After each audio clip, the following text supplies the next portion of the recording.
Stickers and Scuffs are proud supporters of Laps for MD.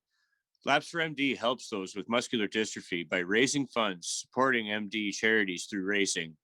We encourage those who are not already a part of the Laps for MD family to check them out on social media and their website, lapsformd.blogspot.com.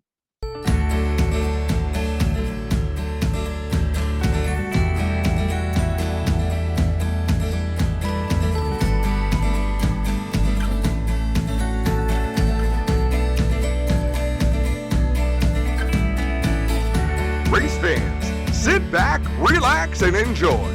Stickers and Scuffs Junior co-host, the Bunn Sons. Let's go green, boys. Take it away, Owen and Riley. Another episode of the Bunn Sons. Today, our guest is journalist Cassie Fambro. Welcome to the show, Cassie.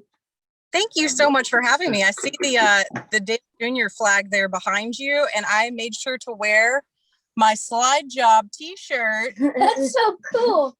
Just to make sure you guys knew I was a Junior fan too. That's cool. Our dad and my brother were a Junior fan right before Byron came and after Junior retired. Very cool. I love it. And, I haven't gotten the chance to go to Canada much, only twice so far, but I can't wait to go more times. So, where did your passion for motorsports come from? Was it a family event? So for me, we watched racing as I was growing up. We would watch mainly NASCAR. I didn't know a lot about any of the other series, really just back then, the Sprint Cup, Nextel Cup series, and the Winston Cup before that when I was really young. And so we'd watch it on Sundays, and that was our thing as a family. But I grew up pretty poor, and so we didn't have the money to go to the races. So the coolest thing for us is that my dad was a truck driver. And when we would the truck stops, we would see the NASCAR haulers sometimes. And so we would look for them everywhere. And we thought it was the coolest thing in the world just to even see the trucks, the cars. That is super cool. Just driving and you see a NASCAR hauler. And guess what? My brother, Chris, actually drives one of those haulers now. He drives one of them for car. He drives Joseph Newgarden's hauler. Oh, really? Wow. Yeah. So he actually grew up to get that job. So it really became like a family passion. And he gets to be a grip and a dead man, I think is what they call it. Forgive me if I'm wrong for anybody watching for the technical term. It might be a joke name, but they call them a dead man. And he helps with the fuel on race day for Joseph Newgarden. Wow, that's so cool. I'm really proud of him. I'm the oldest. There's 3 of us total. And so I'm really proud of my younger brother. Did you get into journalism because of motorsports, or is it more of a secondary career? So it's really secondary for me. My main job during the day is I am a TV reporter for all the local news here. Well, I live in Birmingham and travel all around. So I do a lot of I can use my news voice real quick with you. I'll say I work for a TV station in Birmingham, Alabama. So I'll be like, in Birmingham, Cassie Fambro, News 5. And you use all the TV stuff and you go like, you're like, I know, it's a whole thing. And you, so I'll put stories together, I video stories, write them. And I really just do anything with motorsports anytime I can. And it's really cool when I get to do TV news stories on motorsports. That does seem really good. Yeah, it does. It's fun, but it can be a lot of work.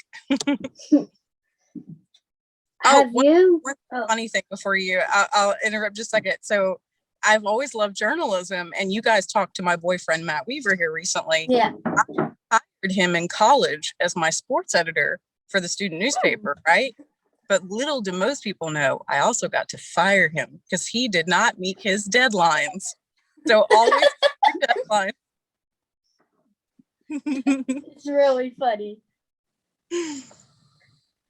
Have you made the trip to Canada? What sticks out in your mind? Yes. So I've gotten to go to Jukasa Motor Speedway with Matt before. And then on our side of things, during that trip, we went to Oswego on our side and then went up to Jukasa. And then we actually went on vacation to Montreal, which was so cool. first of all, we drove through a lot of it and it's beautiful. And I have got to say the first thing that sticks out to me, because I don't know if it was because I grew up as a truck driver's daughter, but the en routes are the coolest thing ever. To be able to go in, I was like, we need these everywhere, to have all the different kinds of food, and then to have Tim Hortons for coffee and be able to rest and be a safe, clean place. I was so excited. So every time we take a road trip now, I say, man, I wish there was an en route. But racetrack was so fun. Getting to see the Pinty Series drivers, of course, at Chicasta, some of the local cars out there. And then in Montreal, getting to actually go to my first real poutineery. Oh my gosh, I loved it. We know you and Matt love cats. I also love cats. How much do you love cats? So I love them with all of my heart. I always think about how, like, if anything, I could do anything to make them happy, I would. So they get probably more treats than they should. He always jokes that I've made, our cats' names are Goatings and Kinley. He always says I make extra chunky because I give him too many treats. But I just love them with all my heart. I always say I'm totally a cat mom, so I call them my cat baby. And they are so spoiled. They do anything they want to do. They get on any furniture they want to do. And Goatinks even licks my nose. So I love them a lot. That's like our cats, Macy and Molly. They will lay on us, like, all in different places on our legs, right here. It's so cute. That's the best, isn't it? Yeah. How old are they? Macy is my brother's age. She's 12. And Molly is my age. She's 10. Perfect. Goatinks is almost going to be 9 next year, and Kinley's going to be 4 this year. So, but they love each other too. They're friends. Yeah. Yeah. Our cat Macy's older than most people in my school. Yeah. That's awesome. So my next question is, what type of racing did you watch growing up, and what is your favorite discipline? What's my favorite what? Discipline. Okay, so I knew you guys were going to ask me that, and I was debating, because it's hard sometimes, because I grew up, with mostly just NASCAR and didn't know a whole lot about local racing until I got older. And then I didn't know a lot about even the other divisions in NASCAR until I got older, early teenage years and later. So you guys have a great head start on me. But I love super late models. I would say I made my background for the Zoom call, Five Flags Speedway in Pensacola, Florida. I was there Friday night, and we had a super late model race for the Blizzard series down here. And it's just so fun. Every time I go there, I get so excited, and it's like being at home, like just even being at that track.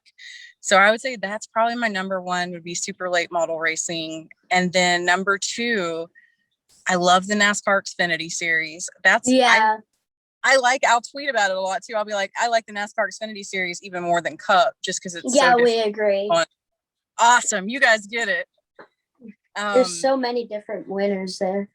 Yeah, totally. And I really just like a little bit of everything. I'm still learning about a lot of it as well. So Matt wants to say hi. Hey, what's happening? Hi, Matt. How you guys doing? Good. How about you? I'm doing awesome. I just finished up work, so I am gravy. Gravy? I'm gravy. I didn't know this about him. I didn't know he'd be gravy. I am biscuit and gravy. He's so funny. I don't get it. It's my podcast this time, mister. I'll call you if I need you. I will exit stage left. My next question, that's kind of perfect segue into my next question. Is it easier or difficult to live with someone in a similar profession as is with you and Matt? It's the only way for me to exist, to be honest with you, because it's like you have to, in our case, he needs somebody who understands that he has to be gone a lot because he has to drive and ride around and go all kinds of places. And sometimes I get lonely, I'll tell you that, but I understand that he has to do it. And as often as I can, I try to go with him. So I think you really have to like racing to be with a racing journalist. Yeah. Yeah, for sure. I can't imagine a racing journalist dating somebody who doesn't like racing. I don't know what they Yeah. would. So I think yes for us, and he gets what I do too, and so it works. Sometimes, like I said, it can be lonely, but when we get to go on trips and stuff together, it's super awesome to share that interest. That's cool. Thank you. So my last question is, you and Matt work together on Short Track Scene. Can you tell us a little bit about that? Oh yeah. So Short Track Scene is sort of his labor of love that he started about 6 years ago, really just as a humble sort of blog that's been built up to this website where we cover a lot of the news with the short track community and the super late models, like we were doing Friday in Florida. And, I don't get to do it as many times as he does with all his traveling, but the most recent story I wrote, for instance, there was a race car driver, Boris, who was injured in a wreck, and he actually hurt both of his legs in the wreck. So I was able to find out what was going on with him. And we did a news article letting people know that he was okay. So we can do, different news stories and then take pictures and do videos with the race car drivers. And that way short track fans can go to one place where they know that they'll get the facts by trained journalists who aren't gonna, we try not to make anything overly dramatic or anything. We just give you the facts, just the facts, Jack. Yeah. You're not gonna smudge the story or anything. Yeah, you get it. Yeah, it's totally that. Like we want to just give people the truth, easy to read, as fast as possible. Thank you so much for joining us on the show, and we hope to see you soon. Thank you so much. You guys rock. This was fun too. Thanks for tuning into the Bunn Sons. Make sure to check out the Stickers and Scuffs podcast on social media. Be sure to leave a comment and let the boys know how they did.